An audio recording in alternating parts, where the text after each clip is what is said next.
Right, hello there everyone and welcome back to the Common Sense Guy stream. And yes, we are going to say to you yellow-livered dilly-dally davers and all those types of people, please give us a general election because otherwise we'll be really upset.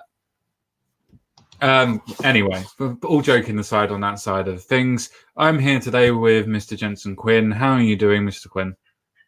I'm doing quite fine, thank you very much. And how are you, sir? I'm all right. Apparently, my cat now wants to join in with me as soon as I start talking and go live. You know, never work with goddamn fucking animals. I know, that's what the cat says every day. Oh, Yeah, I shouldn't have said that. Whoops. that's what your cat says to you. You mean, yeah? Now she's gonna fucking scratch at the fucking scratch post.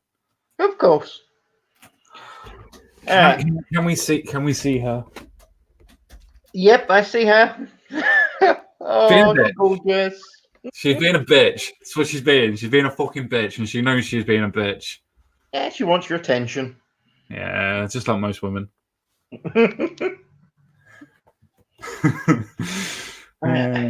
She's fucked off now. She's got her attention. She's been on the internet, and then she's been seen by about 3 people. So, yay!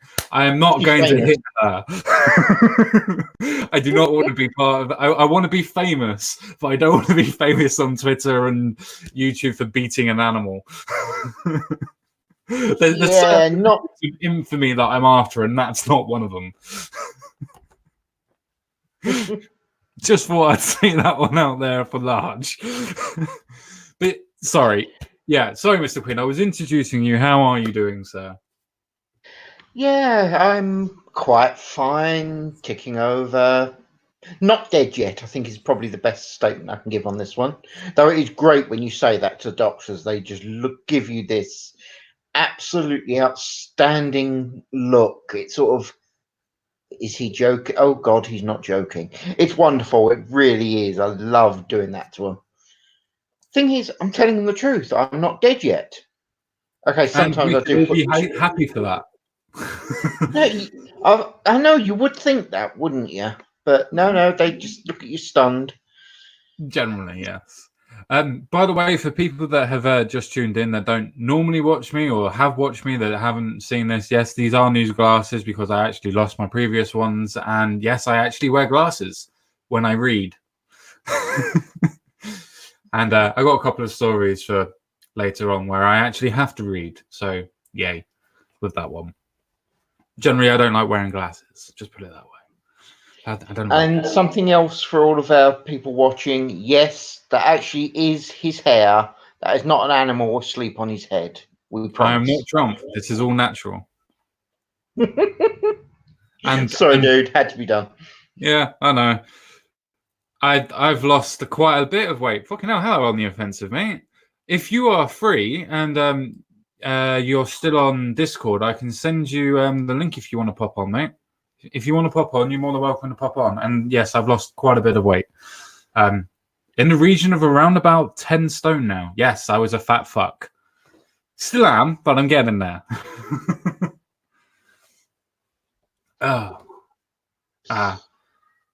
If there's any way that send me your email. If you can send me your email, mate, yeah, I'll send it to you via email. That's not a problem. But I don't know how to get hold of your email. But no, I definitely have you on. Yeah, I lost 10 stone. Anyway, this is not supposed to be about me, god damn it.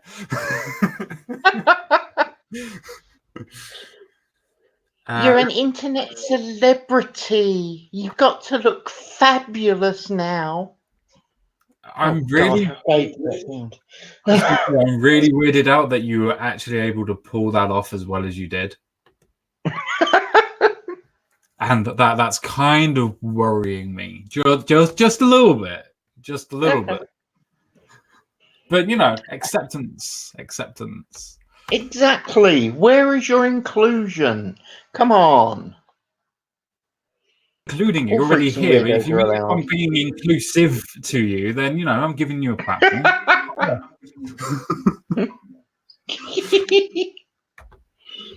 Oh dear. If my computer actually wants to work on the offensive, I am literally just about to send you a link. So if you're firing up your Gmail account, then get yourself ready. You are more than welcome to come on, my mate. Been a while since I've spoken to you. There you go, buddy. It's all sent to you. You're welcome to come on whenever you want to. Right, back to the stream so far. My DMs are open for you. I think you've got the supporter there, Mr. Quinn. Oh yeah. No, me and Yorkie, we have a good time taking the piss out of each other. Sure, it's taking the piss out of each other. He's in love with me. I know it. Sorry. More Donald Trump references. Yeah. Before On the Offensive actually turns up, because I know he said about 2 or 3 minutes, I would very, very much like to get into this. David Miliband is wrecking British democracy, apparently. And no, as much as we think that David Miliband is, no, he's saying Brexit is. So let me just pull this up so we can see it properly, and then we'll get there. Because it's been a while since I've done an actual live stream, like a whole week, in fact. A whole week. Right, screen share. It's been a while. It's been a while. I don't normally do this anymore. I normally don't do this at all anymore. So fuck you all. There we go. I've got it. But apparently I wanted to hide Jensen, so he's not allowed on here anymore. Apparently. Oh! Nobody loves me. Did anybody ever? I'm sorry. Just God, that guy's face. You just want to punch it repeatedly until your knuckles ache. Oh, look. There's no more face there anymore. As I cannot condone or condemn what Jensen Quinn just said. Oh, yeah. You probably should do that little speech. I mean, I'm here. Let's be fair. It's anyone's guess what I'm going to say. Oh, don't worry. We've got On the Offensive on. I mean, that is part of his name. Cool. So when he does come on, I'm happy and interested in what he has to say. Actually, to be fair, right. Let's carry on with this story first, though. So the title of the actual story is "Brexit is wrecking British democracy." Now, before we read the actual story and find out what David Miliband has to actually put any sort of input into democracy, which I'm not sure if he ever did put any input into it to begin with, but he's trying to say that Brexit is wrecking British democracy. Okay, let's take him at his word and say that there's a possibility that the two sides of Remain and Leave are causing a massive friction in British democracy. But it's no worse than whenever the Conservatives and Labour have ever fought against each other in any general election. Yeah, I mean, we're going to get into more of it where more and more people are more and more prepared to fight about it, but we'll get to that very shortly. But I still think that it's not a case of Brexit has been wrecking British democracy. It's the people that are supposed to be representing our democracy, simply because they're not actually issuing the will of the people, they're not following it. And I think that's the reason why more and more people are actually getting annoyed, is not because Brexit, but because you're not being democratic, thou shouting that you are democratic. I completely concur, mate. The problem is that the problem as it appears to me, I'll word it that way, is that the politicians seem to think that they're a separate class above and beyond us lesser mortals. And although they dangled the carrot of choice for us to nibble on, they didn't really mean it, and they just are going to do what they want to do. We're only there to make them look good and vote them in. Well, actually, to make the vote while they decide who's actually in. Let's be completely honest. Not that I'm suggesting that they're, devious, manipulative, backstabbing, underhanded scumbags that should probably be taken out back and shot. Apart from that last comment, I was completely and utterly with you, as I cannot condone, but then again, I cannot deny that last statement. Yeah. And my bitch of a cat has decided to try and play up on attention seeking again. So happy Of for her. course. Of course. But no, I mean, I completely not agreement with you. I mean, I personally don't think that there is any sort of form of question that can be put towards any groups of people that is going to divide the country in any way that it would normally do if you had any political question. It's always going to divide the country.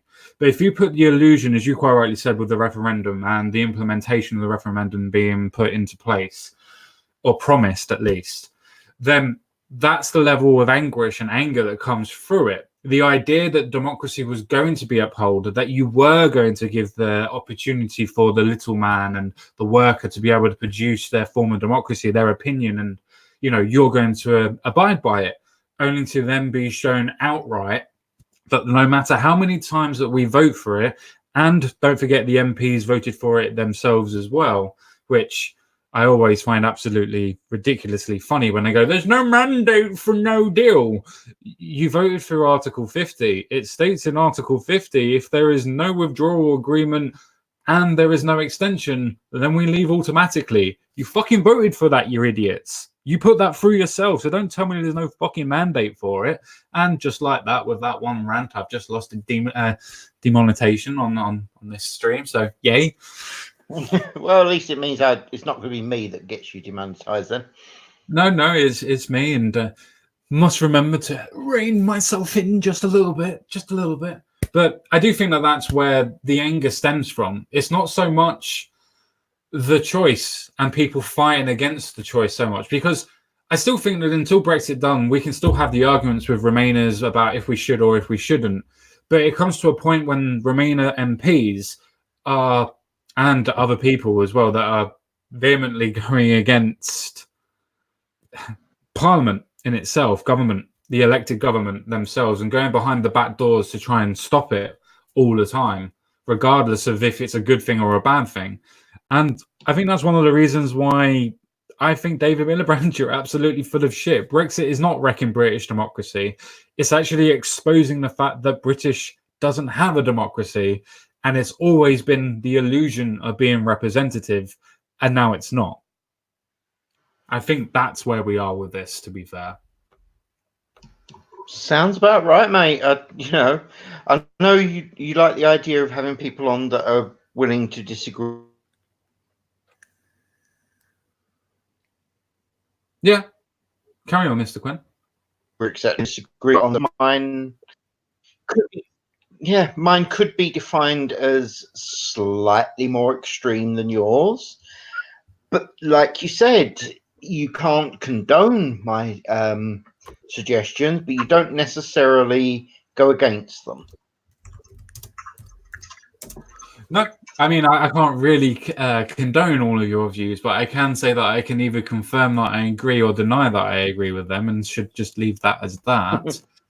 Mr. On the Offensive, you are here, you are ready, and you should be able to speak whenever you want to, my friend. What do you think about Mr. David Miliband's idea that Brexit is destroying democracy? Oh, hey, lads. Can you hear me clearly? Just first Very of all. clear. All right, good stuff. Well, it's good to see you again, by the way, Common Sense Guy. Long time no see. You look great. Look amazing. My God. The amount of poon you must be scrubbing off yourself every night. My goodness.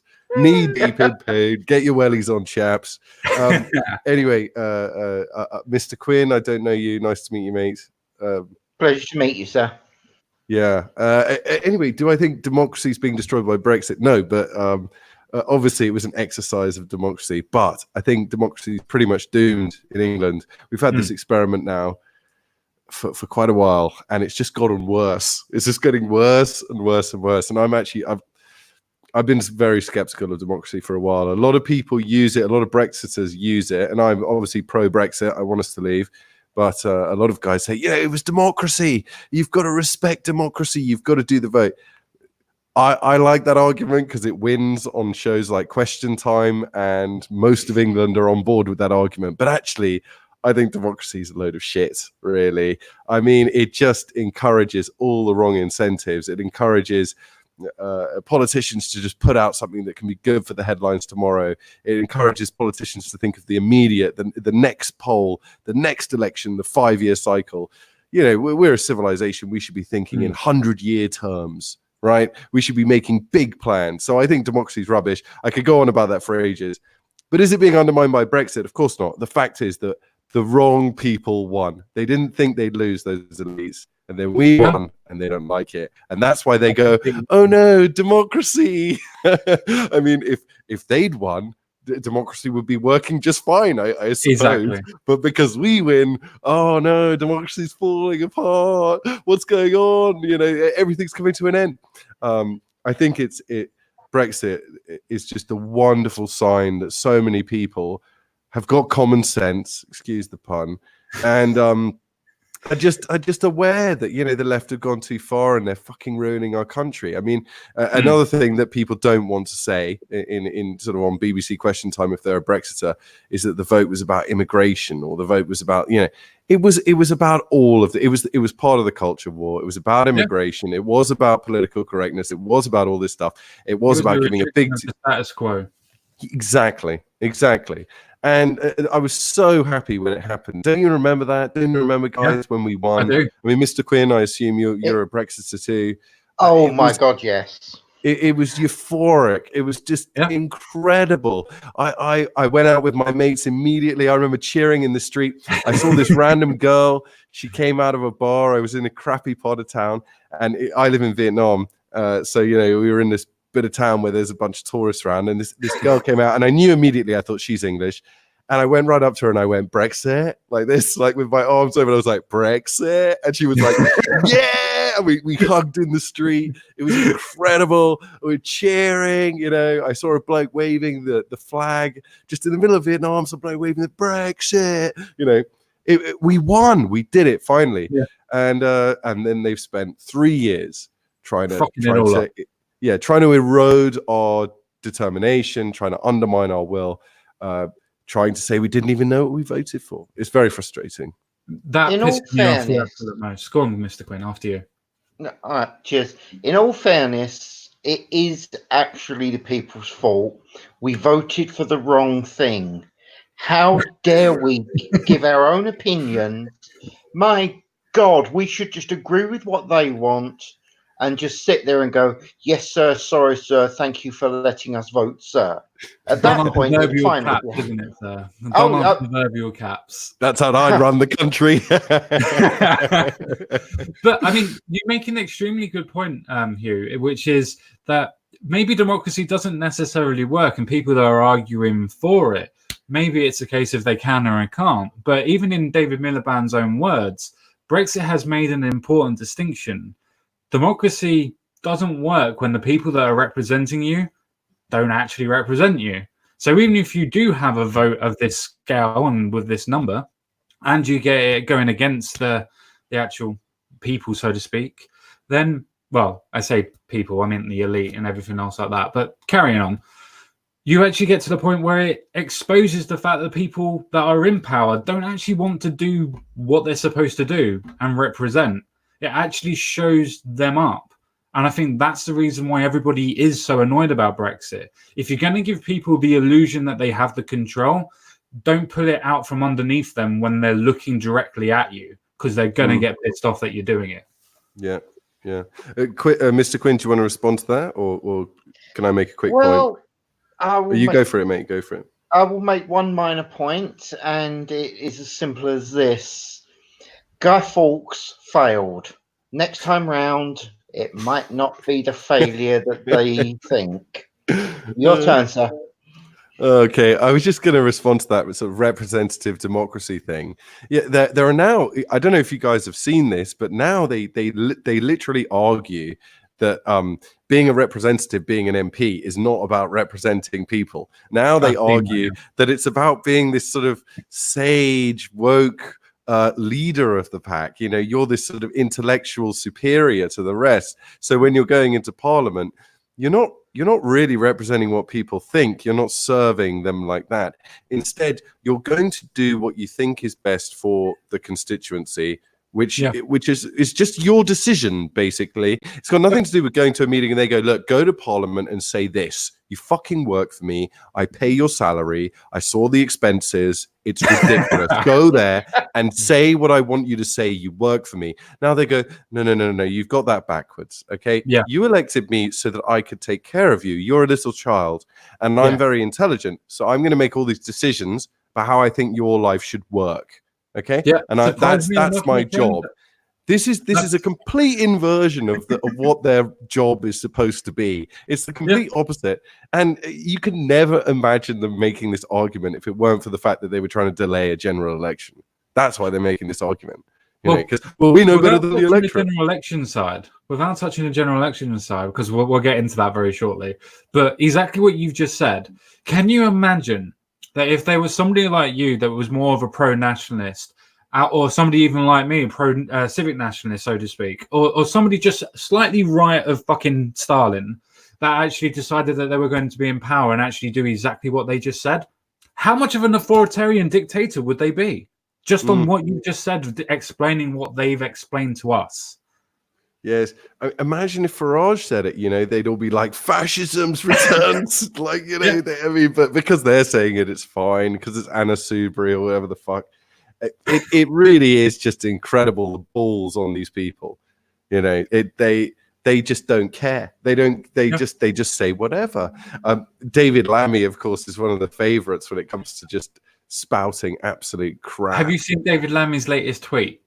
No, go on, read it out. David Lammy's last tweet about European Union was that, now that Parliament hasn't got enough power to be able to put anything through, it's all left up to Europe to decide our fate. And it's just, do you not understand irony? Do you not understand exactly what you've just fucking said there? Yeah. Wow. Oh dear God. I am still learning my power levels, yes. These people are absolutely doing my head in. Do you remember when people actually had opinions and were allowed to say them? Because I'm actually starting to lose those memories. At one point, we actually had a country that would stand up and say, screw you. Now, we barely have a bloody country left, and it is quite depressing. It really, really is. I think the worm's turning, though. I mean, I really do think the worm's turning. But the reason the worm's turning is simply because you have so many people that are not getting angry with the idea of Brexit. Now, again, taking that completely to one side, don't get me wrong, I'm pissed off with Brexit in general and how it's being run.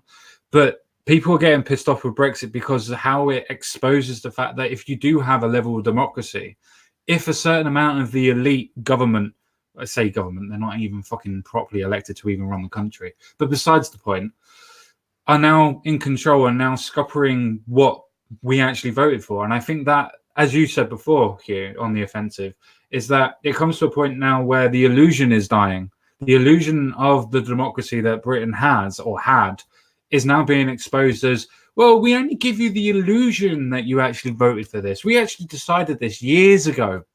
And, now Brexit's being exposed, it actually shows the fact that they don't give a fuck about what we actually want.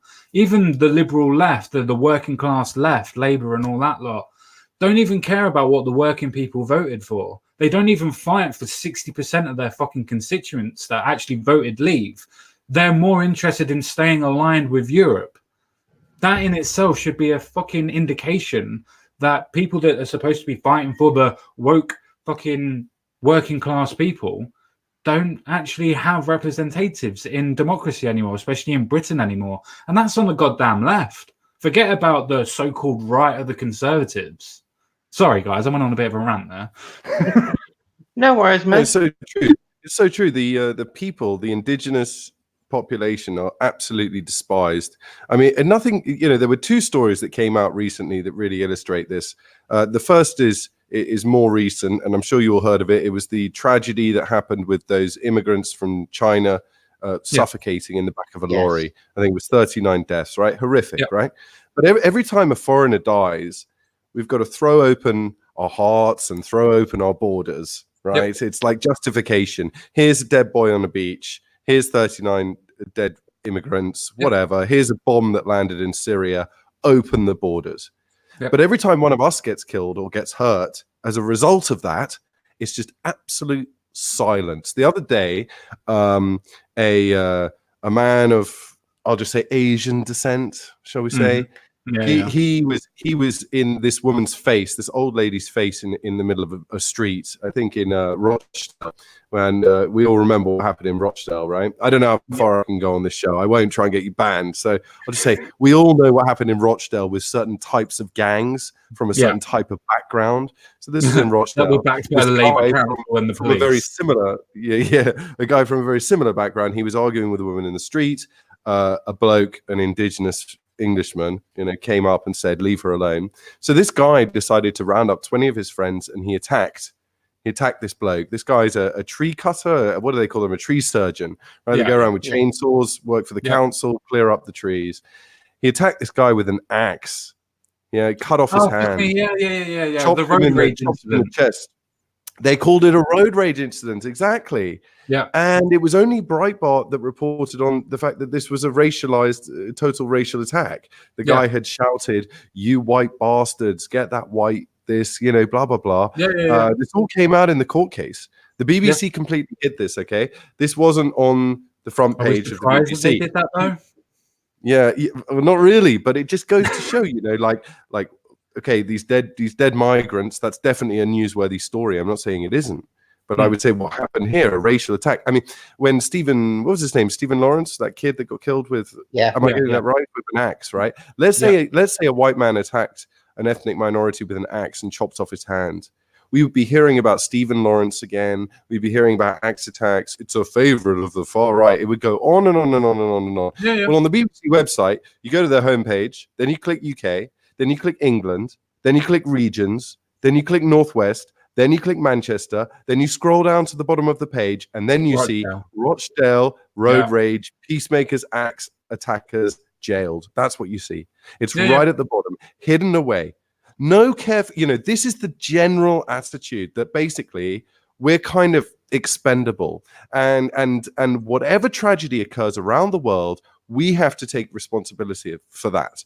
We're just like young men being thrown into battle. Whatever happens to you, it doesn't really matter because we've got this multicultural project that we're building. So it doesn't really matter about the indigenous population. If something bad happened, shut up. See, that's the thing that I think that actually calls on people more. I think what you've said is exactly and absolutely completely true, but I think it stems more of a case of not them worrying too much about the indigenous population. I think it goes to more of a disassociation even more where they just don't give a shit. I think it's more about focusing on that aspect of the multiculturalism, the idea of forcing everybody together, that idea of this can work, this is part of my identity. But if we show this story, it actually destroys my actual identity as well as my thinking, because they seem to have thrown this idea as that's now part of their identity. They can't actually report, should we say, even non-biasly, because it doesn't have to be even a biased report or just a report. They just don't want to anymore because it destroys their narrative, and their narrative is their identity. And because it destroys their identity, they won't do it. I'm totally going to let you talk, Mr. Quince. I recognize I've just been going on for a bit. I'm just going to say one more thing quickly. But yeah, it's sorry, Mr. Quinn. But it's almost a hate crime to report what happened truthfully, right? Like you could say, well, the media aren't reporting on it, and my MP is not representing me. But at least I can talk about it, right? At least I could tell people. Well, I just tried to convey what happened in this story on your show, and we have to use coded words. We have to use coded language so that you don't get picked up by an algorithm and get shut down. We can't even warn each other. We can't tell each other this is a dangerous area. Say, look at the demographics there, or this particular ideology, maybe a religion, say, is a bit dangerous. And we probably shouldn't be filling our communities with people who adhere to that kind of religion because it might make major changes happen. Say, we can't say these things to one another because it's a hate crime, and the BBC won't report on it, and our representatives sure as They won't say anything. So the powerless Brits, who of course we're told have all this white privilege and they're really powerful and they're running this institutionally racist system, and they're just like working class people or middle class people or even upper middle class, whatever. They still don't have institutional power unless they're in government, unless they're in one of these institutions at the top. All of these people are just left completely powerless, dependent on a state that it has decided it's not going to protect them and it's not going to represent them anymore. It's a fucking outrage. Yeah, no, I'm completely with you. It's absolutely funny that you bring up, should we say, the religion of peace. We all know what I mean by that, and no need to go any further on that one. But it's amazing that there was a meme that went up, sort of similar to "It's okay to be white," which is Islam is right about women. And putting that just up, just completely destroyed the left. It's like, wait, are we offended that they said Islam, or are we offended that Islam says bad things about women? What way do we go on this? And it was amazing that they actually fell down on the Islam side rather than protecting women. And I found that absolutely amazing, that the cultural identity, the cultural mixing is more important. That identity, that ideology is more important than actually having your feminist views, which is women are most important. And yet you're willing to say that Islam is better off or should be higher priority than protecting women's rights. I mean, are you for real? Are you a real feminist, or are you just one that just wants to perpetuate sort of Marxist ideologies? If I can go down that rabbit hole of apparent conspiracy theory. Just a question for you guys. Did you see the report that was put out that the algorithms that YouTube and Facebook, etc., were using are now being classed as racist? Because apparently... Oh, you saw it, did you? That basically, it's just... I'm sorry, you are telling me that the AI is racist. A creature that has no race... racist. Yes, it's so true. Yeah. You know how they get around it, don't you? You know how they get around it, how their ideology has to work. Because it was created by a supposed white man, then that white man was able to impose its own ideas and its own beliefs onto an inanimate object that has no beliefs, that has no feelings. But apparently a white man was able to, lead that. Was able to imprint it on it. It was just fascinating, especially when it pointed out that, how am I going to word this carefully? No, I'm not going to. How most black people, I'm going to try and be nice. This is as good as it gets. How most black people are actually twice as likely to be ist, and I'm sure you understand what I mean by when I say ist, than white people are by, like I say, double the amount. They lost their mind. How dare you say things like that? What the hell is going... I'm sorry, it's not like the machine actually cares about color. No. Or anything like that. And yet, you guys created the machine has no interest in promoting its race over another race, Not yet. Not until we give it sentience, not yet. Yes, all hail our robot overlords. I'm just getting all hail Google. Nice note. Maybe that's the way to go then, lads. Maybe we just need racist AI running the show. Maybe that would take care of problems. I'm really pro AI now for the first time ever. Let's get it in there. Let's get it in. Yeah, you need a racist Skynet. That's what we need. Yeah, but speaking of stupid things that are racist, I read this week that craft beer has a diversity problem. And you hear this all the time, that all these things that are basically, white culture or European culture, whatever you want to call it, stuff that Europeans have always got up to, like brewing beer or jogging. That was another one that wasn't diverse enough. Bicycling, a bunch of exercises are not diverse enough. And it's basically just going, white culture is too white, or European culture too European. It's not allowed.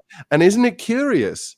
That these newcomers don't tend to produce our culture? You know what I mean? They come into our country And then it's of course it's sold by the left as it's like jogging is exclusive, like they're excluding people of color from jogging. You know, craft beer industry has always been traditionally racist. Like, no, it's far more likely scenario, right? People that aren't from our culture don't want to reproduce and probably can't reproduce our culture, and that's just a fact. And I can't be part of a population that will form an authentic and build an authentic Islamic civilization. Say, I can't be a member of a population and produce Japanese culture like Japanese people can. That's just reality, right? That's just the way the world is. Sorry, that's the way the world is.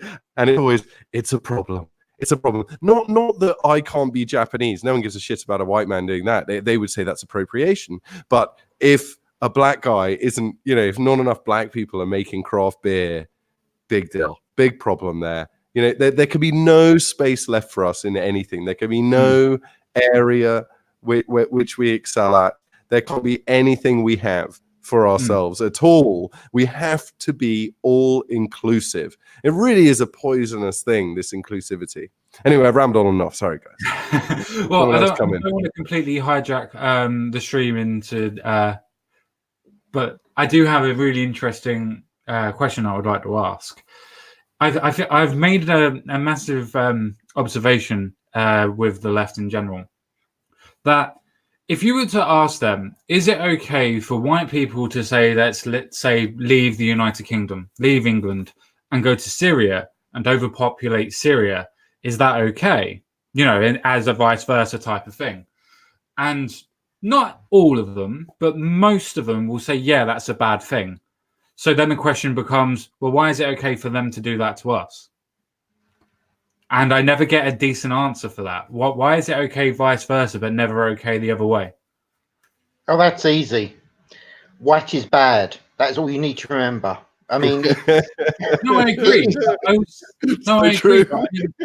The reason why I ask is not necessarily because I'm going to get a direct answer, but it's because I was thinking that there might actually be a thinking pattern behind it, and I was wondering if Hugh himself would have noticed this with friends that he may have lost or changed in the past, where when you actually point out the double standard in their thinking and actually prove that it's not necessarily, because let's be honest, there are some people that are racist that can be from pro-white and organizations and whatnot, but generally most people that point out these types of differences, when they point it back out to the people that are saying, well, you're racist, you're this, you're that, and you go, well, why is it okay for them to do that to us, but not us to them?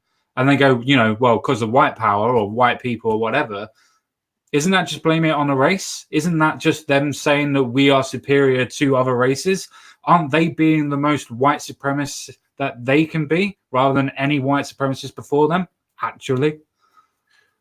Yeah, I have a friend who came up with the phrase they're cultural eugenicists. And I think that's pretty accurate, because they believe you can bring these people in and basically train them to become white. If they pass through the hands of enough social workers, if they go through the education system, if they get into our institutions, if our institutions get their claws on them, if big government gets in their lives, they'll basically start behaving like us. They learn the language, they buy in, they integrate, they assimilate. You hear this all the time. I don't buy this myth of integration or assimilation at all. I think it's impossible. I think it's absolutely impossible for an Englishman to become a Somali or a Somali to become an Englishman. I think that's absolute nonsense. I don't expect these people to integrate. That's why I want very, very, very, very, very limited numbers of them. And I want to be able to pick the ones that I like and deport the ones I don't like. This is what I would do. But the left are completely intellectually inconsistent. And it all goes on feeling and empathy. Take the case of Sudan. This is a good one to throw at a leftist. What you just said about, would you be okay with white people going to Syria is another good one. But in the Sudan, right, the left decry the creation of the Sudan because it forced Arabs and blacks to live together. And then there was the Darfur genocide, right? And they blame that on colonialism. And they often bring up colonialism as justification for us to become multicultural, right? They go, "Oh, you invaded all the world, and now you don't like other people coming there." Haha, lol. Like, deal with it. Yeah. You know, they do this very snarky thing, which is kind of like, so two wrongs make a right. Are you saying we're being colonized? I thought this was enrichment. Is this a punishment? You know, there's a big intellectual inconsistency in that thing they do. Very quickly, please carry on your point afterwards. I just want to make a quick caveat into that, which is simply because, right, let's say the UK, England was able to make an empire out of half of the world. Don't forget that Germany did almost exactly the same. Don't forget that places in Africa were able to colonize the whole of Africa. Don't forget that Egypt was able to colonize most of Africa and some of the Middle East. Don't forget Turkey was able to colonize, what was it, at that time, 70% of the known world at that point in time. So it's not just a white person thing that was able to colonize people.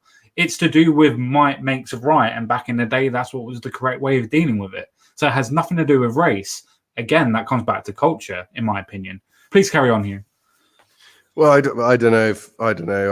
I think that race is real, and different groups, different population groups produce different outcomes because they, you know, part of it is biology, part of it's environment, part of it's culture. That's sort of a merging of the two. But I mean, that's a big discussion.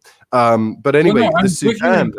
I was going to make I'm with you in part, point. believe it or not, Hugh. I just want to say, I'm with you in part, because if anybody wants to look at the races and say that there is no difference in races, I mean, biology tells you that there is. Yes. That's just as simple as that is. Biology says that there is. So if you want to say that there is no difference in race and it's just blah, blah, blah, then sorry, just looking at races, there are differences. Now, if you want to go into what those differences are, that's a different question. But generally, genetically, there are differences. Yeah, there's obviously, I mean, we can see it with the naked eye. I do love it when they go, you just care about skin color. It's like, which racist cares about skin color? Is that what they're fighting against? No, I hate that shade. I hate that color. Oh, like this is, no, it's behavior, it's culture, it's, you know, it's everything is, there's big overlaps, right? Anyway, okay. So Sudan, the left will decry this and they will say it was awful that the state of Sudan, you know, was set up in the first place. How could you force blacks and Arabs to live together? These people with different cultures, different traditions, different inheritances, forced to live together to become countrymen. Awful. No wonder there was a genocide. And then and they will completely admit this. And then you go, but you're doing that to our country. You're saying, let's force blacks and Arabs and everybody else of every other race and every other culture and every other religion and every other thing and nationality, whatever it is, to live together. And you're going, but this time there'll be no genocide. There'll be no conflict. It's just enrichment. And it's like they just turn the thinking cap off. You know, they look at the Sudan, they accurately assess what went wrong there. There was a genocide because you have two rival groups, and the Arabs are more intelligent than the blacks, and that's why they were able to genocide them, right? I mean, that's basically why they came out on top. And they look at it and they say, that's what happened. I mean, they don't do the bit about the intelligence, but, you know, they get it. And then you go, well, you're doing that to London. And there are fights between these minority groups every night. They're throwing acid in each other's faces. They're stabbing each other. They're raping each other's women. Like, does it not fucking compute? But they're just so intellectually dishonest. I mean, they're so sold on the false morality of what they're doing that they've got this higher level of empathy that they've achieved, and that they've also kind of surpassed some kind of barbarity that we used to indulge in, like, you know, ideas of nationhood or identity or, you know, differences. Like, those are barbaric, like borders are archaic, you know, we're advanced, we're sophisticated, I've got more empathy than you. Like, I've never understood that argument. Say again, sorry? The borders are archaic. I actually honestly thought that the reason why we have borders is to actually stem to the fact that we're able to live the way that we want to live. Let's say, for instance, that you wanted to put a border up between Europe and the Middle East. Wait, we do that. Why is that? Oh, that's because they have a different culture and identity and ideology compared to what we do. They have different rights than what we do. Isn't that interesting? And that's nothing to even do with race. That's purely on ideology. Yeah, they almost. I'm really banging on here. I'm sorry, Mr. Quinn. But no worries. They almost deny. They deny sometimes. I mean, ContraPoints to sort of make this argument that it doesn't matter who you bring in, and you can't put up barriers and stuff, basically made a whole video about how Western civilization doesn't really exist. The arguments are trash, of course, and I don't recommend watching ContraPoints. I find myself utterly disgusted by it. I mean, it's vile. Like, the voice is so bad that she I don't know the right pronoun for that person. She's supposed to be a she. I think it's they. Maybe it's they. They do. Oh God, I can't do it. I can't buy into it. But anyway, this argument, basically, Western civilization doesn't exist. Because and the main thrust of the video was, look at all these intellectuals who defined Western civilization using different words.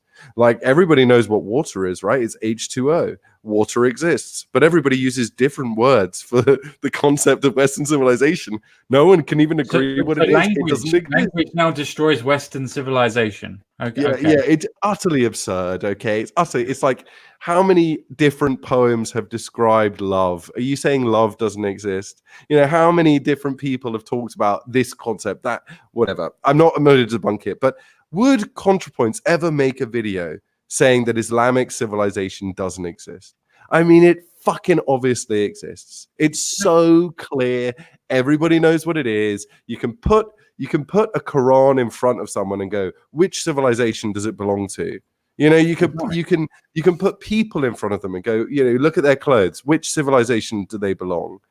And you can categorize it. It's a sensible way of explaining the world. And there are people that like this way of living and like that way of living. And that's part of the beauty of the world. I don't know. I'm losing my thread here. Anyway, Mr. Crick, please. I'm rambling. What we can do, now that we hijacked and went on to that type of a situation, we should probably pull it back to what the actual stream was. No, I'm more than happy to have different conversations with you again about different conversations about what we were talking about, but I wanted to talk about Brexit today, and that's what the idea of this was. So, do you think that Labour are running away from calling an election? And I put that to Mr. Quinn first, and then Hugh, you can take on after that. Well, there is only one word for it. Yes. Quite simply, they know what will happen if a general election occurs. And the thing is, I'm not trying to suggest that the Tories are guaranteed to win. I'm trying to point out that Labour is guaranteed, all but, to lose. And that is their problem. It's the abject fear that people are going to have the opportunity to give their opinion.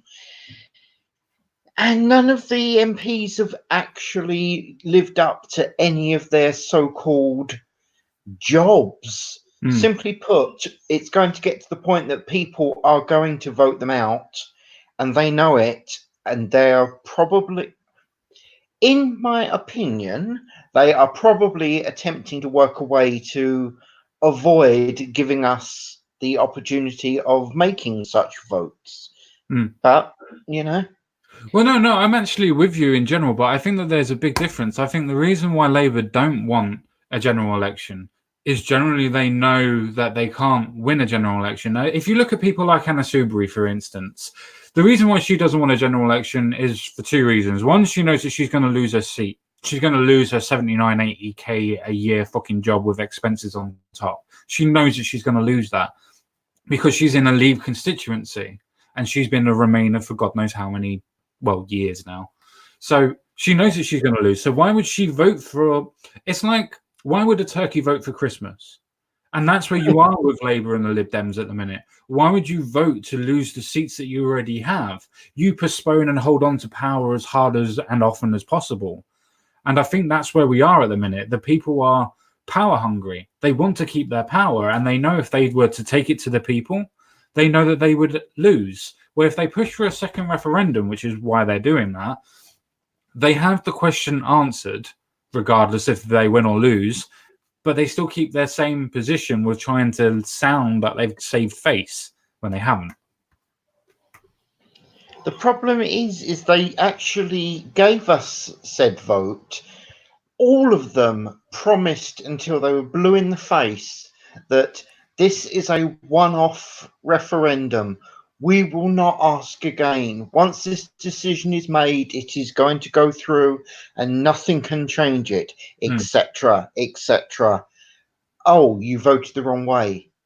What the hell do we do now? Because I mean, We try and that is stop what it in I the court feel. all day long. Am I wrong?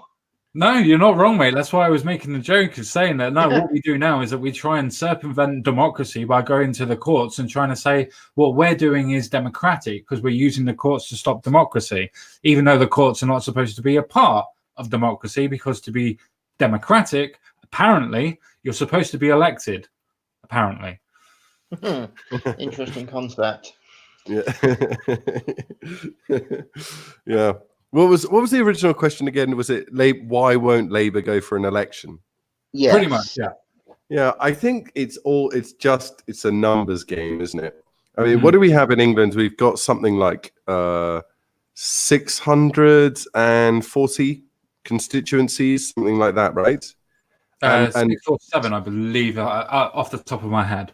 Okay. Well, I know in the EU referendum results, 406 constituencies voted leave. Okay, and only 242 voted remain. And you just look at that disparity. In Labour seats, it was 148 for leave versus 84 remain. In Conservative seats, it was 2. Yeah. I mean, they're all going to lose their seats. Yeah. Like they're going to get they are going to get shafted. It's going to be wonderful when it happens. Hopefully, I do worry though. I wonder what you guys think of this. There was some by-election or whatever these other elections are. I don't know. Not a major one, but the Brexit Party split the Conservative vote. So Tories got split. Between that was when May was in power. Though. This is true. Yeah, that is true. I believe it was in Peterborough as well, where there is supposedly supposed to be some election fraud that was being investigated by the watchdog that has now surprisingly somehow dropped it. This is right. There was so Labour won because the Brexit Party basically fucked it up for the Tories, or you could say the Tories fucked it up. It depends on your perspective, doesn't it? I don't really take the Brexit Party seriously as an electoral in a general election. I don't take them seriously. No. In a EU election, definitely they're gonna clear up, but it doesn't work the same way, does it? In a general election, and I think they could hurt the Tories, but then I'm like, does that matter? Do I like this deal? What do you guys think of the deal? Are you guys for the deal? I'm pretty much for the deal. I mean, I have my reservations about it. There are some aspects that I don't like, but overall, it's not that bad of a deal. It does give us complete control over things again, and it only aligns us with certain aspects, and it's only Northern Ireland that is aligned. But I think it's the best that we're going to get as a deal from them, because we're not going to get fucking no deal voted through ever with our parliament at the minute. Right, but we could, after a general election, get no deal, couldn't we? We could, depending on how many of the supposed levers were a no-deal lever, because remember, there's different aspects of levers as well. Sure, but after general, I mean, you know what I mean? Like a lot of new people would be in Parliament, and they might be... What do you think, Mr. Quinn? Party members in there as well. I mean, don't get me wrong, I'm with you. I don't think that they'll actually necessarily win with the Conservatives and that at the minute if Boris Johnson is still in charge. I don't think that they would ever have a chance of winning, but I do think that they would definitely take votes off of Labour. I definitely think that they'll take votes off of Labour, because why would a Labour constituents vote for a Conservative? Your only other option is a Brexit Party minister, isn't it? Well, okay. Not unless you're a Lib Demer, obviously. Yeah. Like there's any of them left. Your primary question is, how do I feel about the deal? Truthfully, we need to go with the full-on no deal. Screw you guys. We're done. Don't bother speaking to us. We're out of here. Goodbye. Oh, by the way, the rest of you, when this fails, give us a call and we'll set up some sort of Commonwealth, because what you've got there is probably dead within 6 months. But Yeah. that's my opinion. Yeah. I think that you remember when it was leading up to the votes, big talking point was the German economy needs us to stay in. Yeah. They really need us to stay in at the moment. Their economy is not growing and they are propping up the rest of the EU. They really need another, I think are we 14 or 17% of the total GDP of the Eurozone? I think Not the 14 Eurozone, sorry, for the common market. I think we're 14 at the minute, but within the next 2 years, with the way that inflation is, well, the way that our GDP is growing and the way that Germany is receding, it's going up to 17. Yeah, there was a really good analysis of the German economy in the Spectator recently, and it was just fact, chart. There was no.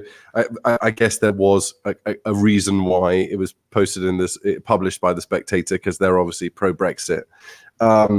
The Guardian would never have published it, right? I mean, Germany's like a beacon of hope these days for people who read the Guardian. They're like looking at Germany like, you're now the new progressive nation. But their economy is doing shit. It's in the tank, and they brought in all these migrants thinking it would give them a boom. It cost them a hell of a lot of money. These 2 million that have come in. I mean, they've done nothing but commit crimes. 90% of them are unemployed. It's quite remarkable how much of a failure that was. Like, immigration's always good for the economy, right? But they need us. They need us to stay. I think any deal that they're readily agreeing to, there is an element of desperation on their side, of course. There's also fatigue on their side. Let's just have a bloody deal. Let's just, put this to bed. I mean, it's not just making us look bad, right? Their entire brand of Stronger Together looks shit while Brexit's going on. But I am highly skeptical that they've gone for it. It must be good for them. And I'm kind of like, maybe that's a zero-sum attitude. But I think with trade deals aren't like the free market. It's not like I sell you something and we both win. I made some money. You got something you value. It's not like that in a trade deal. Trade deals aren't free market interactions. No. They're scams, basically. They're ways of scamming the public and getting what you want, And it just, I don't know. When I heard that the deal, I honestly got depressed. I just really didn't want a deal. I don't know.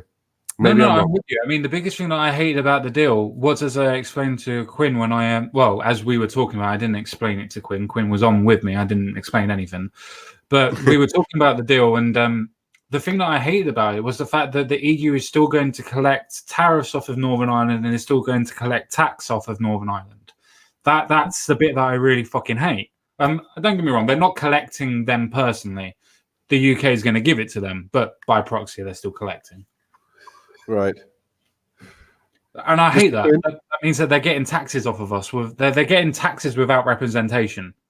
Where have I heard that before? Something about 1770 something. Nothing important. Yeah. What do you guys think? All right, I'll ask you a question, Mr. Quinn. What do you care about the union? Do you want it to stay together? All right. Do I want it to stay together? Do you mean the UK union or do you mean the EU union? The UK union, yeah. Not the European Union. We obviously, I think all of us want that to break apart, right? Yeah. You guys are going to break apart. I'm going with burn to the ground and start again. You're not using nuclear fire this time. Hey, at least I haven't started off with my usual thing of nuke Paris. I've been a good boy today, so come on. Fine, right. Mr. Quinn. Though, so you don't want the United Kingdom to stay together? Honestly, I don't actually think it's going to stay together for one simple reason. Scotland is absolutely gagging. Well, sorry, let me reword that. Some people in Scotland are absolutely gagging. Sorry? Fishes. Yeah, okay, yeah. The fish are gagging to get out. And, with what's going to go on with Northern Ireland, there's rumours that they're going to get another vote on whether or not they stay. Then we're going to have the Welsh trying it, and all of this is occurring while England doesn't actually have its own parliament. We have the British Parliament, but not the English Parliament, whereas all these other wonderful countries have their own goddamn parliaments. What the bloody hell is going on? This is not acceptable to me. So, you know what? Let them go. We all know full well, and I realise this is probably going to upset some people. If it upsets anyone, come at me. I don't care. These Right, are the that opinions just- of Quinn and are respectable of Quinn. This is no representation of the common sense guy. Yep, I'm glad you got that in, just before I started. Right. Simply put, England will actually be better when Scotland leaves. Scotland, on the other hand, is going to put it bluntly, die a death. Europe has already said that they have no interest in Scotland. So their whole thing about, oh, we will just join the EU. The EU have actually turned around and said, no, you bloody won't. Well, they So- said they would be last of the queue. Yes. That means they're actually after Turkey, which exactly. Do I really need to go anywhere with that statement? But their human rights records, they're amazing. Turkey will never join the EU. Right. The Welsh. How am I going to put this? Well, I'm trying to think of something nice. Exactly. What? Okay, I'm just going to ask it. What do the Welsh actually give to us? I mean, literally, what do we get out of these people? Brian Giggs, so that's about it. Okay, nothing then. All right. Northern Ireland. We need to do one of two things. Give Northern Ireland to the Irish and let them get on with it, or go in and take over the whole bloody thing again, and this time stomp them flat. Remember, Okay. go after Quinn. Remember, go after Quinn, not the common sense guy. I am not part of the trouble. I do not support the IRA or the unionists or separatists. Just Quinn. That's so good. Just stomp them flat. I love it. Well, yes. At the end of the day, if they really want to get that pissy with us, let's let them see what the Brit. It's a fact I can see CSG sort of hanging his head in. Oh, I'm trying to hide. No, I'm down with this, Mr. Quinn. You are based and red pilled, mate. I when they talked on, they're still talking about it on TV. Oh, the troubles are going to come back. Oh no, there'll be another bloody Sunday. I'm just like, I don't give a fuck. I know maybe that's not compassionate enough, but I love England and I love English people. I've got great respect and I don't know if great respect is the right way to put it. I see, like, the Welsh and the Scots as our cousins, and they're kind of annoying, and they're really annoying in our parliament, which is, of course, their purpose, right? That is what they're trying to do. They're trying to get independence, so they make themselves as intolerable as possible. But I want them gone. I don't want to listen to PMQs when Ian Blackford's name gets called out, and he's like, "This is a disgrace," and he's just there, quackering off, and it's awful. It's awful. I don't mean to stop you in mid-rant. I don't mean to stop you in mid-rant, but to do with the thing of the general election, Blackford himself actually said, "I don't want a general election in December because it's winter. People won't be able to get to the voting booth." That was his actual reason for voting against it, because it was in winter. Yeah, wow. Because it's so dangerous to go leave your house. There's ice on the roads. But how about that? What's that girl called? Like Maria, but it's spelt really weirdly. Black, the lesbian one, who's very unattractive. She's like, "This is like this whole parliament. Like, I've been reading, and like, oh my god." She's always, going off. She's like one of the youngest ever MPs. You know who I'm talking about? No, I am. she's not attractive. Don't, but Sorry. Dude, even I'm Maria saying. Black or something. That's her name. She's a very unattractive. I'm putting her name in our chat. Okay, I'm going to bang it in the main chat. And people can Google her. Oh, yes. Like, I don't know how to say her name, seen that. No, but she is awful. She's a big time dyke, big time. You know, she Yeah. loves the muff, and she's so gross. I'm just like, oh, every time I see her. I just get that burning, like, let's deport her feeling, you know, when she's big. And it's just, I really just think England for the English, Scotland for the Scots. What's wrong with that? We can trade, we can cooperate. A couple of us can work in each other's countries. We don't have to tax each other. You know, and when Scotland wanted to go independent, I actually thought it was pretty disgraceful. The behavior of our government at the time, you remember, it's David Cameron. And he was basically saying, well, you won't have an NHS, you won't have any hospitals, you won't have any army, you won't have any Trident, you'll be fucked. You know, you'll be all on your own, you'll be screwed. And I thought that's not the right way to treat these people. Actually, they should be allowed to go independent, and we could go keep the NHS until you're ready to bring on your own system. You know, we'll keep it intertwined, and you can drop it when you're ready. Like, there's not that many of them. It's not that much of a disruption for us. There's like 4 million Scottish people or something. I think there's nothing, you know. I think it's 6.5. Okay. It's not You get more people coming to London on a daily basis. Well, you get almost more immigration a year, which is 5.5 something million. Wow. I believe. But I mean, if I was to answer your question, me personally, with Northern Ireland, I think it comes to a point of letting them decide what they want to do. If they want to succeed from Ireland or if they want to succeed from the UK, then fucking let them. It's up to them what they want to do. If they want to do that, there's no point in us preserving a union if they don't want to fucking preserve the union. The same as when it comes to Scotland. If Scotland want to leave the union, then let them. It's the same thing. I've had this argument with people that are Scottish independents that want their Scotland.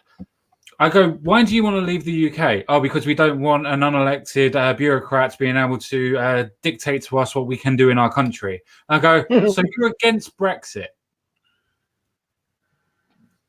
And the answer is always yes. Classic. Yeah. Oh dear Lord. You know, though, when you look at what happens to these people that join these unions, eventually their identity and any uniqueness they had is gone. You look at the Cornish, who are arguably an ethnic group in their own right. I mean, yes. it depends. It depends how you define ethnic group, right? There's some debate over that in academia. But if you say it's a people of shared heritage with their own language, their own, you know, way of doing, have their own fucking language. They had their own language. It's all gone. You know, it's like most of it's gone. Some of their recipes live on. But they've basically been eroded down into just your everyday Englishman now. You know what I mean? They're not exclusive and unique anymore. That's like something that's been robbed from the world. And I'm not saying that Cornish people are the best people in the world, but I mean the Maasai people aren't the best people in the world. The Germans aren't the best people in the world. The Portuguese, whoever. Yeah, but they have a right to live in their own area and keep their own culture and identity. Yeah. It's great when you go to France and it's French. You know, that's something that's actually quite nice. Like, oh, this is unique. This is individual. This is different. That's like the beauty that exists on planet Earth. Is all these different populations. Is one of the most wonderful things.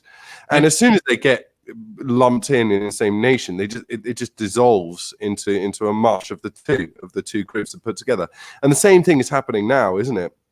No, I completely agree. It's a great segue, actually. Very good segue. Like there are so many Scots living in London. You know, their kids are going to be basically English. They're not going to be Scottish, are they? They're going to grow up with London accents, with like South England accents. To be fair, their politics are still going to be socialist, so they're still Scottish. Yeah.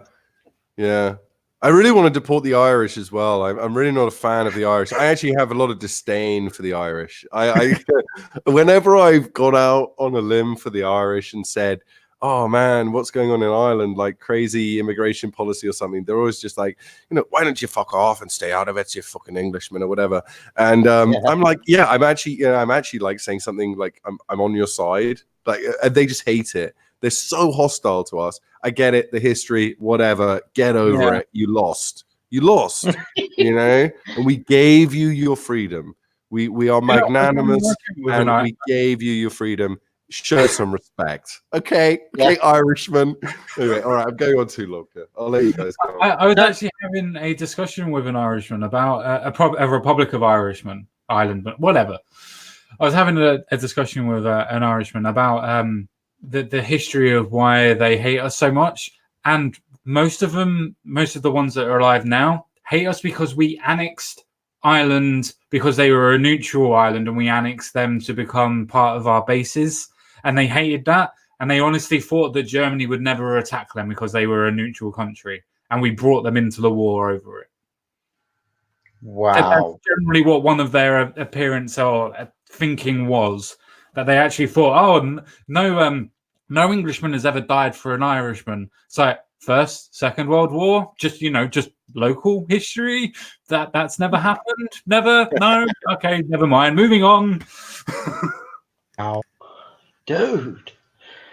I don't know if you guys actually knew this. This is a total left field thing, but Get out. No, I don't want to. Right. There's the whole thing with the Irish and the potato famine, yada, yada, yada. Did you know where the potato famine actually came from? Wasn't it America? Yeah. It actually was nothing to do with us. It originally came from America. The reason they're pissed off with us is A, America's too far away to be pissed off with, and B, is because the Lords, and I would like it noted there was an air quote put in there, took the good food and left them with the basics. Now, why the hell are you blaming us? We didn't give you the infected food. But yet the British are accused of actually being the ones that infected them. It wasn't bloody us. Counter argument to this. Go for it. Slavery, historical slavery is exactly the same. No, I see what you're getting wrong here. You've got to remember, okay, these are the only words you need to know. White man bad. Okay? There was no slavery until the white man appeared, which means the white man created it, but the white man can't create anything. So, I don't know what to say now. Okay, there you go. That should explain everything you need to know about this world. The reason why I said what I said, the reason why I said exactly what I said wasn't because it's like, oh, slavery comparison. It's like you blame everything that happened in the past onto another group that had nothing to do because they weren't even fucking alive at that point, and still blaming them. It's exactly the same. Looking for somebody to blame. That's it. That's why the reason why I drew it straight to slavery, historical slavery. Oh, my ancestors had this. Now I have traumatic fucking historical trauma. It's like, okay, great. Well done. Yep. I have a lot of historical trauma in my life. When I look at my bank account, I just think, oh, that historical trauma hitting me again, being oppressed. So it's not my fault that I'm broke. It's that historical trauma. Something really bad must have happened. Okay, I just know. Otherwise, I would be a millionaire by now. Just on the Irish, their IQ is 93, right? The average IQ. If you're ever in an argument with an Irishman and he sounds dumb, just go 93. Look it up, right?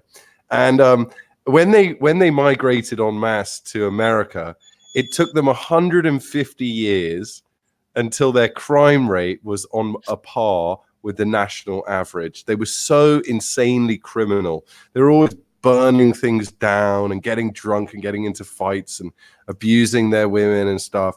Real useless people. And again, the views expressed on this channel are not actually the common sense guy. But think of this, right? What happened to America 150 years after the Irish had been there, or during that time?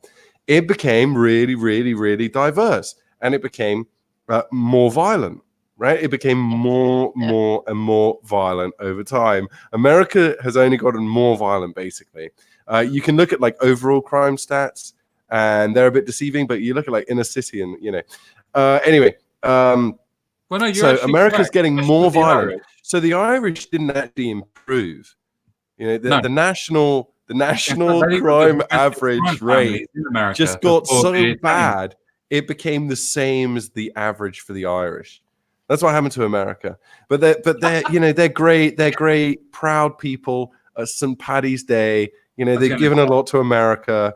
Dye your beer green. You know what I mean? They're great people. That's what you got to say. They're great people. I love the Irish. All the rest of the stuff I said is just ironic. Though I'm actually with you that most of the actual big crime families, so to speak, back when the Irish actually come across, they weren't major crime families back then. They were the Irish before the Italians got there. The big major crime families, or the unionists at that point in time, trade unionists, were actually the Irish. They were the ones that had a strong foothold on that until the Italians come across, and then they got out-muscled. Funny, an Italian out-muscling an Irishman. Yeah, I wonder how they managed that. Might there be an intelligence disparity there? I'll leave you on that but Irish gangs still exist. Obviously, the FBI have destroyed a lot of organized crime in America, and now it's cartels, and they're very different concerns now.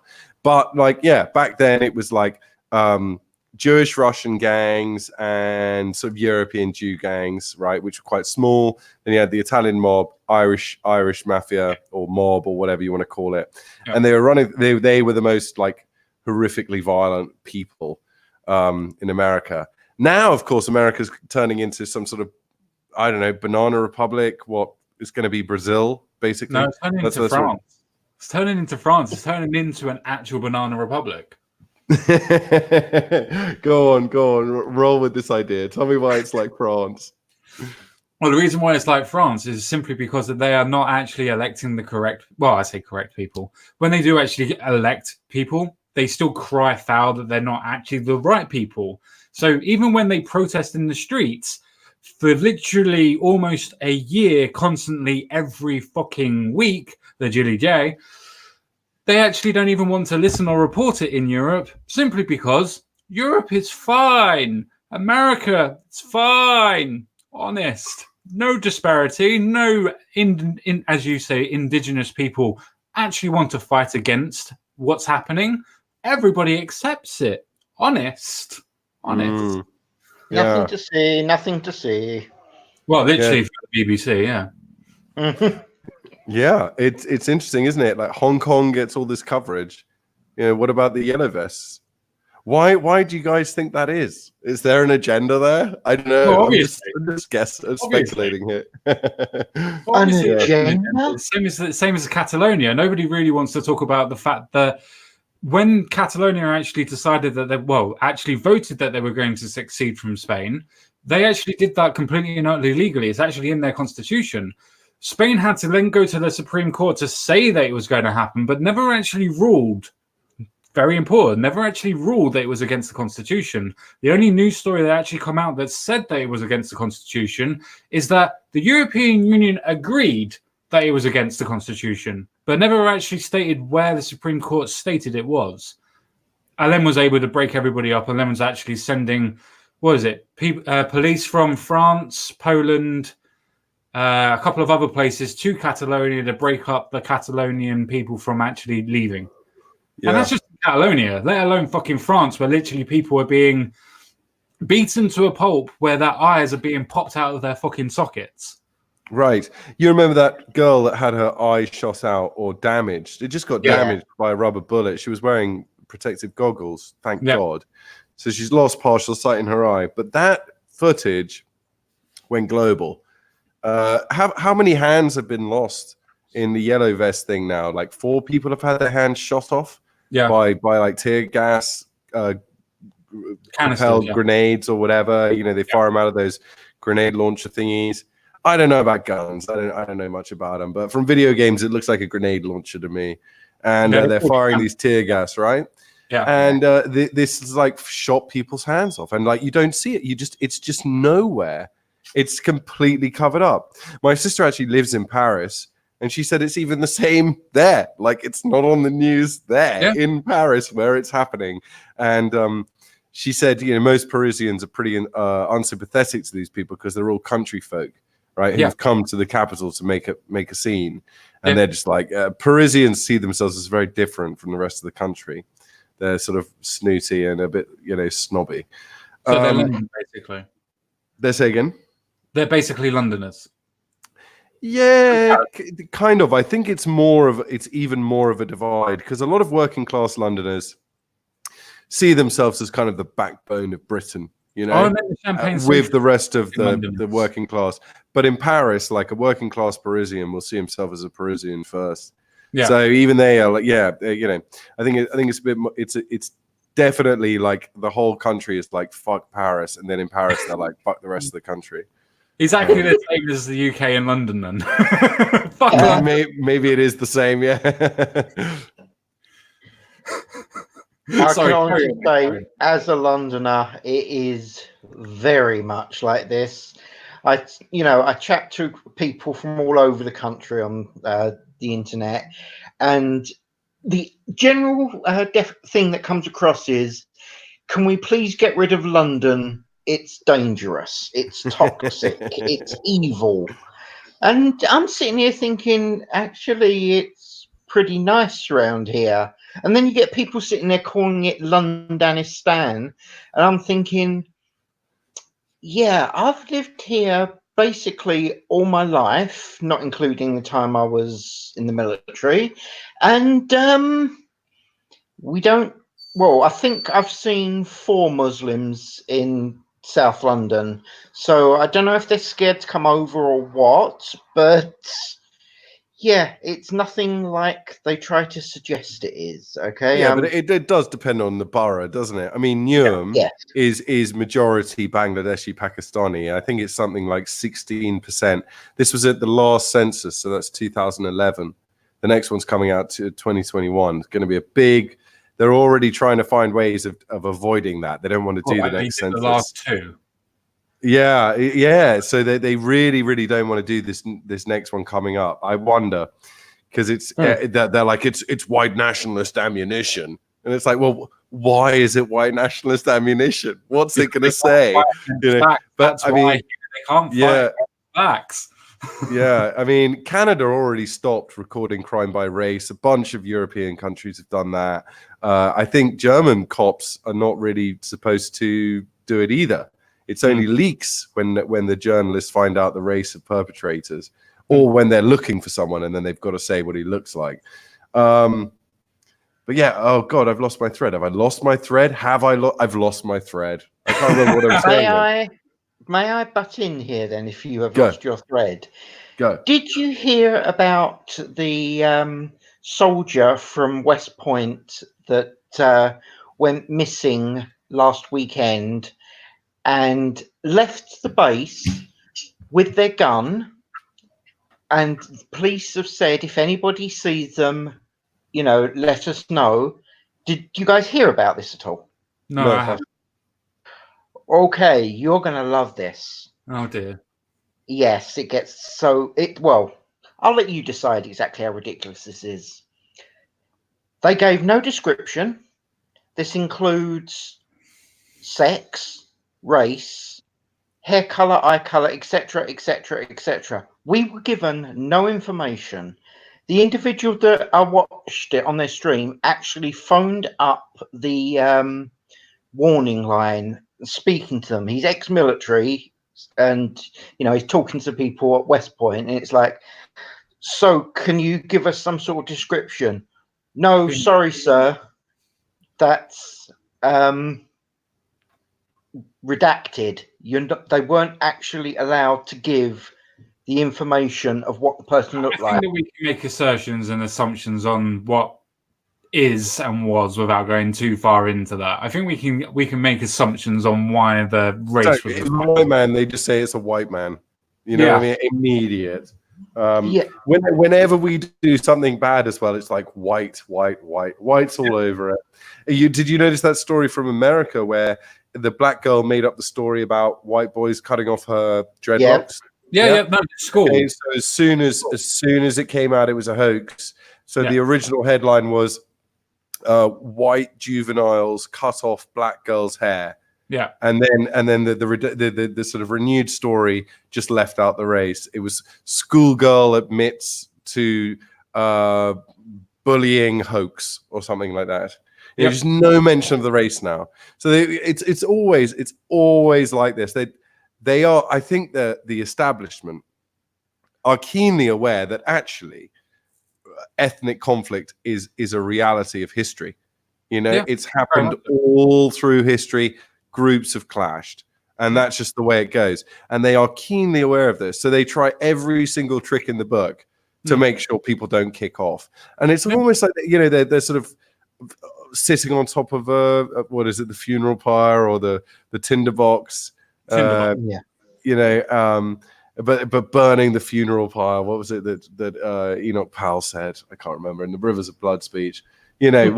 Watching it all burn. But anyway, they're there. Gasoline's all over the place, and they're trying to juggle an a lit match. And make sure it just we don't need another race riot. We don't need juggling basically with trying to push forward their ideology. No, I'm completely regardless of how anti-human it is and how greatly it contradicts just the fundamentals of human behavior. They just don't care. They don't care what people are actually like. They just strive forward.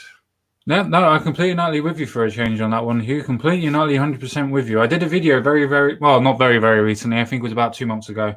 ABC were going to put out a particular new show, and their trailer was that it was okay to punch a Nazi.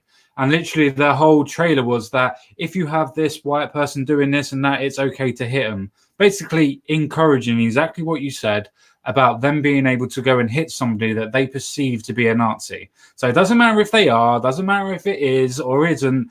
If somebody comes up to you that you can claim as a Nazi, from ABC News' own mouth, it's okay to hit them, and it's okay to hit them first because you don't know if they're going to hit you.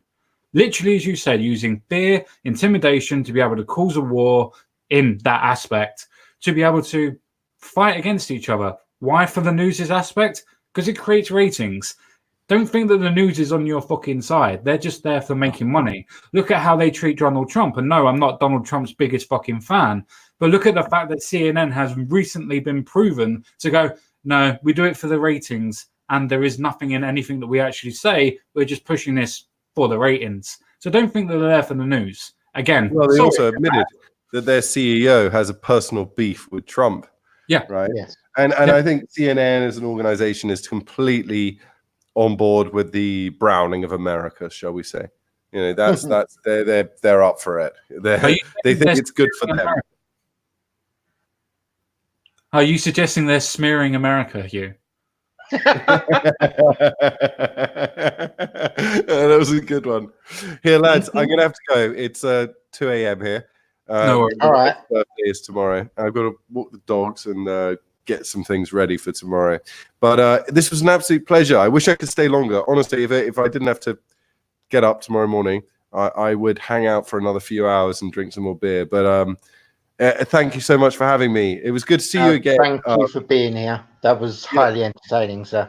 It's good to meet you. It's good to meet you. Good to meet you. And Common Sense Guy, we should do this more often, mate. With the ogre as well. Is he still around?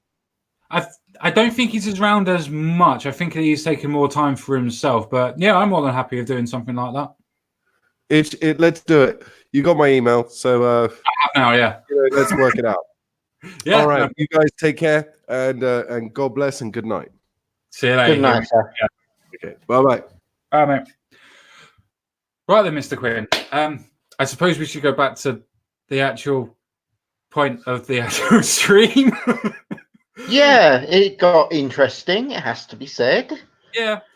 I mean, call an election, you fucking chickens. That's basically it. Oh, that was quick. Okay. Right. Now, I actually agree with you.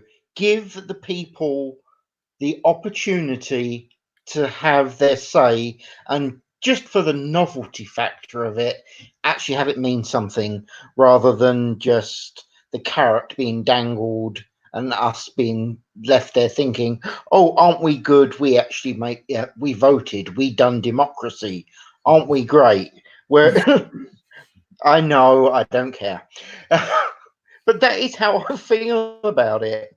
No, I'm with that you, is mate. how we are getting treated. And No, that is the problem. No, I'm actually honestly with you, Quinn. I'm absolutely so with you at the same time. I honestly do completely and utterly agree with you that I think it's absolutely fucking ridiculous that people that are claiming that they are democratic, let's use the fucking Liberal Democrats, for instance, it's in their fucking name. They don't want to push for a fucking actual general election to be able to run on their manifesto that they so vehemently say would win, that they've had MPs shift across. They don't want to run on their facts of saying, right, look, we will run as a Remain company campaign, whatever. And if we win, we'll get rid of Brexit. Fine, if you win, but sort out the general election. Let's get that done. If you want to run on that manifesto, then fine, do it. But the reason why you won't is because you know you won't bloody fucking win. That's why. Yeah. The same as Labour. Labour's position is simply, what we'll do if we win is that we will negotiate a deal. It will be the best deal and so much better than the Tory deal. When we get that deal, we will put it to the vote, but we will vote for Remain. You fucking retards. Yeah. Sorry, guys. Sorry, it really does really piss me off because they claim that they're so fighting for this idea of democracy. Oh, let's do this. Let's give the voice back to the people. Let's have a referendum. Okay, let's have a referendum, for instance. Take Remain off of the actual ballot box then. No? Oh, why? Because you actually want what you want, not what the country wants. Okay, why do you actually want a referendum? Because you don't want to put your fucking 80 grand fucking seat up, your nest egg up on your positions because you'll know you'll fucking lose. That's the only reason why you won't call an election, because you know you will lose. And let's be honest, I honestly think that if Jeremy Corbyn was ever had the chance of winning a general election, it would possibly be now with all the Remainers and whatnot that would be behind him. But even his own party are so split on whether or not that they should have a general election or not, because half of them think that they would be able to win and half of them think that they've got no chance. Guess what half think that they've got no chance? I have no idea. I just cannot imagine. Probably the biggest half and the one that's actually in control. You know, where you actually have to sign a piece of paper if you represent Labour at the minute, saying that you support Jeremy Corbyn unequivocally and you won't challenge him. I think that has something to do with it. Oh, dear God. Okay, all right. Seriously, we need to have a little chat with the Queen, get her to shut down Parliament, possibly go in and kill them all. Yes, that's my opinion. No, I don't care. And yes, I do mean it. But get the Queen to shut down Parliament. Don't give them the bloody choice, because that's the problem. They have taken their belief in their power far too far. It is about time that the checks and balances are actually brought in and these people are stopped from doing this. Let the public have their vote, and just like I said earlier, just for the novelty factor of it, actually listen to the vote and go through with it. Now, this is nothing to do with Remain or Leave. This is purely a vote for the British people to get rid of the creatures that are currently inhabiting our Parliament. And I see you laughing your ass off there. Yeah, no, I was. They are definitely creatures of the night. I mean, if anybody wants to go down that road of going, well, what do you mean by creatures of the night? I literally mean they are despicable. I will do whatever I can to be able to stay in the power. Look at Anna Soubry. Look at Chuka Ramuna. Look at others that have done exactly the same thing, joined one party from leaving another party. The 21 MPs that were kicked out of the Conservatives for not voting with the Conservative government. Don't get me wrong, fine, I understand that democracy is that you can change your mind and you vote for what you think is correct. But what you're doing is you're voting to destabilize your own government. You're not actually voting to stop government from doing this, going against that.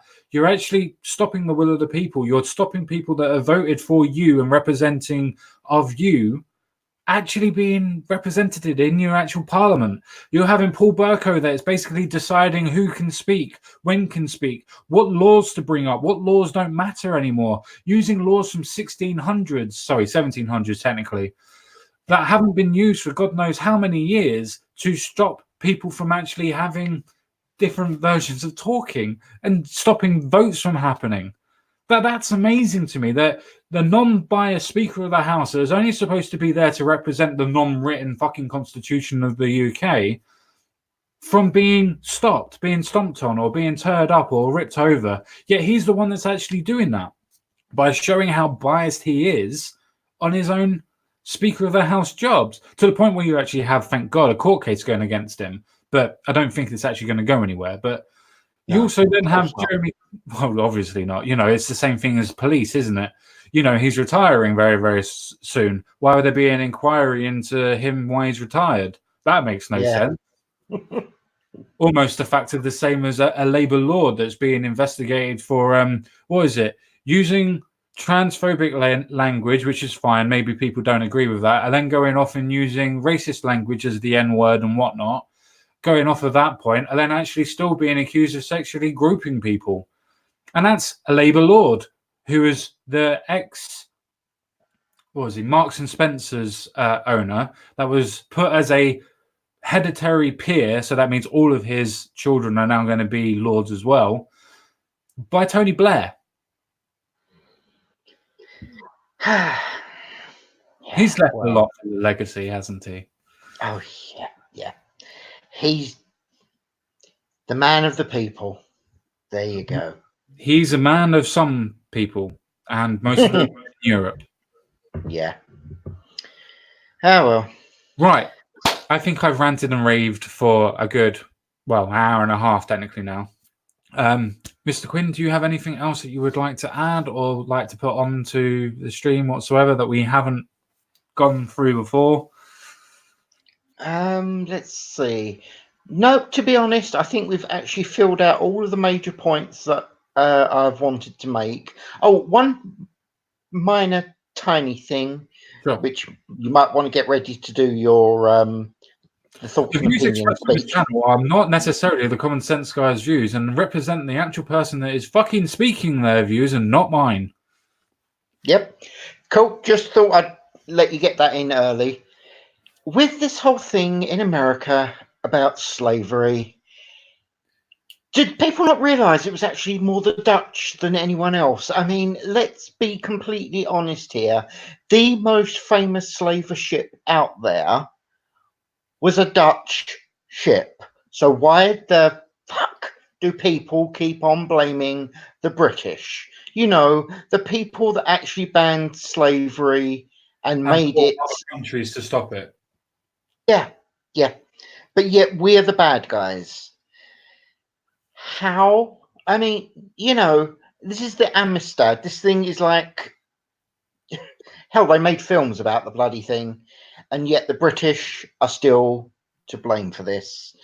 That is something that actually really irritates me, and I bring it up and people go, oh yeah, and then completely ignore it.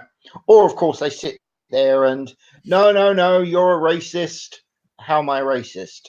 You're saying bad things about these people. Well, yeah, it happened. Oh, that's the past. You should let it go. Okay, let go about slavery. Oh, you're racist. And I end up getting stuck in that lovely little triangle of illogic. Yeah. No, I've been in that type of should we say logical discord? Yeah, quite a few different times. It's very interesting, as Hugh said before. It comes to a point when you start talking about cultures and ethnicities, and you talk about race and things like that. And as you well know, with certain people that I've spoken to white nationalists, I've spoken to black nationalists, I've even spoken to I've spoken to a lot of religious people, but I've spoken to a couple of Islamicists as well, or Islamic nationalists as well. And every time it always comes back to it. You can't talk about this because you're white, or you're not the right kind of white. And that's obviously from the white nationalist. Yeah. It always comes back to that sort of point. The people that are claiming that they're fighting against racism always use a form of racism to stop you from having the conversation. You can't talk about this because you are. Same as when you talk to a feminist. You can't talk about this situation because you are a man. You can't talk about this situation because you are blah, blah, blah. Why is it that we cannot talk about situations of our own opinions? Why do we have to be a specific way to be able to talk about things anymore? I thought it was the content of our character that mattered, not our fucking appearance. Yeah, with that quote, you're bringing up MLK Jr. You do know that quote is actually now... There are people out there trying to get that removed. And I should point out that they are black people trying to get that quote removed. I know a couple of them. I've seen a couple of them. I've spoken to a couple of them on live stream before. Oh, lovely. Awesome. So I know that. But then again, they're the same people that... Well, you were lied to. I was never lied to, Madge. How dare you say I was lied to? Prove that I was lied to. You're the wrong type of white person. How dare you? Ha! I used their logic. Yeah. Well, you talk to me, man. You're American. Ha! He's the wrong... definitely the wrong kind of person if he's American. I mean, ew. Right. Unfortunately, I do need to head, mate. So... Yeah, not a problem. Mate. All right. Is anything on Mad Dodger's channel at all tonight? Not tonight, but tomorrow night, British time, we're going to be starting our role-playing game of Vampire the Masquerade. I'm reffing, and, well, we have 5 people that think they know what they're doing, and it's going to be highly entertaining when they try and match wits. I know that you're not meant to pick on unarmed civilians, but that is precisely what it is going to be if they really want to play with me. Yay! At what time was this supposed to be? We're probably looking at doing this around 8 hour time, British time. So, yeah. I'll be in a chat. Well, please do. I mean, hell, if you ever think that you actually want to role play... Okay. Hey, I thought I'd make the offer. This is coming from a weeb, ladies and gentlemen. Okay, this guy happily admits weebhood, but the thought of role-playing, no. No. Anyway, I don't admit weebhood. You just really? forced me into it. Really? You don't admit weebhood? Yeah. The amount of times you and memes have chatted Naruto or whatever it's bloody called. I don't chat about Naruto. I just say funny quips from it.